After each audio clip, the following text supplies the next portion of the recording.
matters. The future is going to be really challenging. Dan akhirnya dibuang seperti ini dengan mubazir sangat disayangkan sekali. Ini adalah solusinya. We can turn Singapore into a protein powerhouse overnight, but people don't understand what we're doing. Women farmers are the solution for the food security problem. Race to Feed the World, Monday on CNA. Bhinneka Tunggal Ika, or Unity in Diversity, Indonesia's national motto. It's mind-boggling to think that Indonesia's founding fathers had the audacity to unite 500 ethnic groups across this huge archipelago.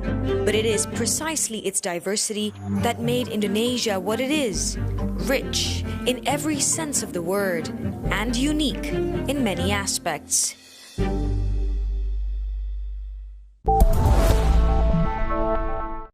This is Asia Now. A very good morning. It's 11 a.m. in Singapore and Hong Kong, 8:30 in New Delhi and 10 o'clock in Jakarta. I'm Syahida Othman. At this hour, Malaysia goes under a full nationwide lockdown for 2 weeks, starting Tuesday after recording an all-time high of more than 8,000 cases in a day. The Singapore government unveils an $800 million package to help firms and workers whose livelihoods are hurt by the stricter COVID-19 curbs. United in tackling the COVID-19 crisis, US reaffirms support to India and will do all it can to help the South Asian nation.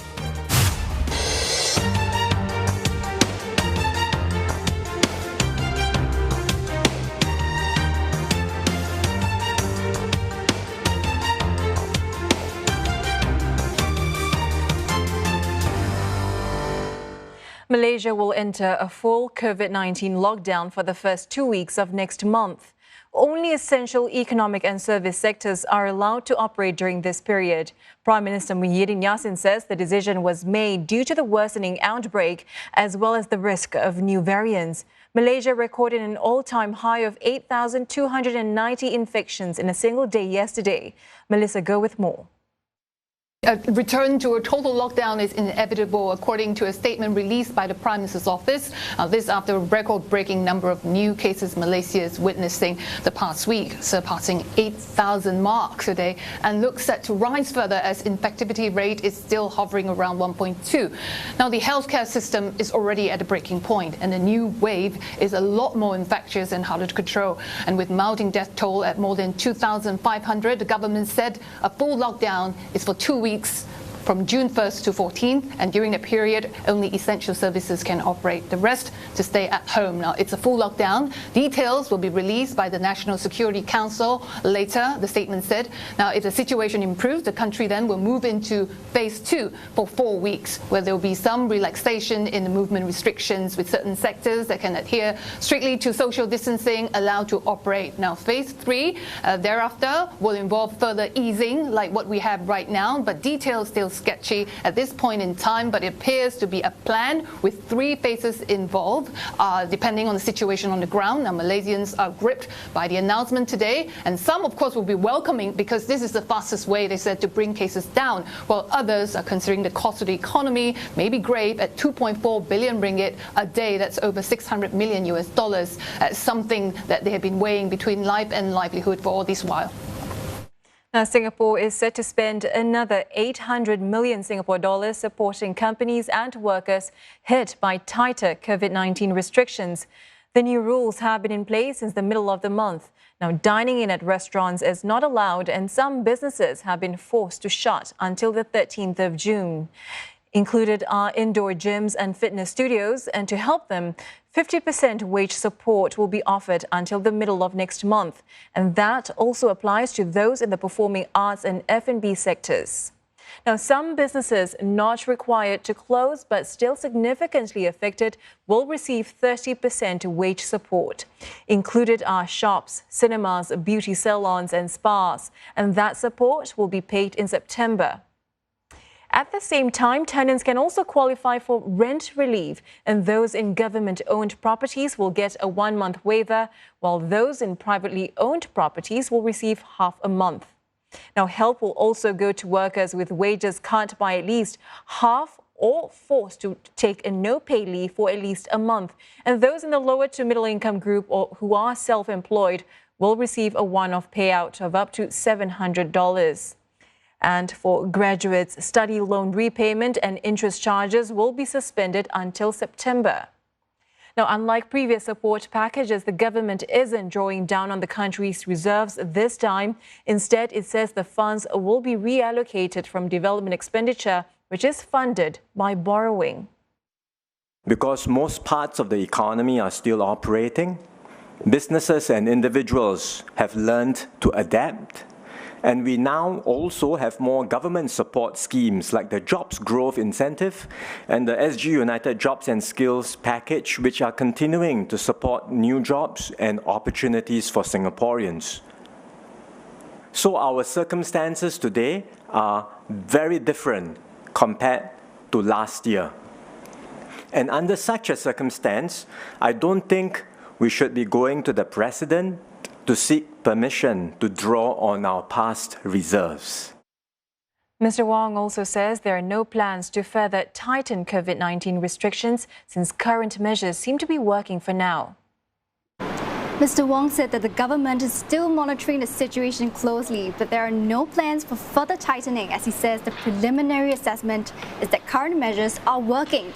It's important to remember that the finance minister is also part of the country's COVID task force. He says we have not seen instances of cases doubling or growing exponentially. In fact, he says that the number of cases in recent days have stabilized or even declined slightly. He thanks Singaporeans for playing their part by sticking to the measures. But if you recall, he's not the first minister to say all this. Health Minister Ong Ye Kung had also previously said that the tightened measures have avoided a spike in new COVID-19 cases. Mr. Wong says more details on the local COVID-19 situation will be given on Monday during a multi-ministry task force press conference. The preliminary assessment is that measures are working. We are not making any further tightening moves at this stage, but we cannot be complacent at the same time. All right? We still have to be vigilant, do everything we can for everyone in Singapore to do our part, scale back activities, minimize movement, be alert and vigilant whenever we go out, take all the necessary precautions, and I think if we all do that, we can continue to make progress in controlling the infection. More now on Singapore's $800 million package to support companies and workers hit by the latest tightening of COVID-19 restrictions.